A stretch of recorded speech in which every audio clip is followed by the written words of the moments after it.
Assalamualaikum warahmatullahi wabarakatuh. Hello, my name is Muhammad Taufik Hidayatullah and my ID numbers is T2019 6037. I'm from TBI1. Today I want to tell you about the contribution of the Jacobson, Nida,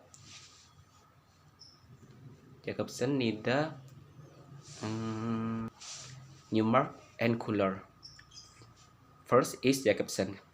Jacobson suggests to distinguish three ways of the verbal signs interpreting translation into other signs and symbols of the same language, translation into another language, and translation into the different nonverbal symbolic system. This way of the verbal signs interpreting are labeled by the author as follows. Intralingual translation or rewording is an interpretation of verbal signs by means of other signs of the same language. Interlingual translation or translation proper is an interpretation of verbal signs by means of some other language. And intersemiotic translation or transmutation is an interpretation of verbal signs by means of signs of nonverbal sign systems. For example, in the intralingual translation of a word or an idiomatic phrase, word for the blind usage for or of more or less synonymous word of a set of words generally leads to the accumulation. Second is Nida. Nida's translation theory was not achieved overnight. Rather, it has gone through the decades of engaging practice and exploration, and has been developed through continuous revision and improvement.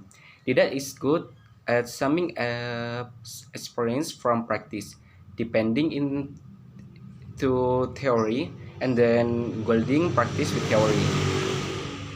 When proposing the dynamic equivalence translation theory, Nida believed that the translation should focus on the meaning and spirit of the original text, rather than the formal equivalence of the language structure of the original text. It can be seen that the dynamic equivalence translation theory has certain limitations and provides the possibility for further improvement and amendment. And number 3 is Newmark. Newmark defines the act of translation as transferring the meaning of a text from one language to another, taking care mainly of the functional relevant meaning.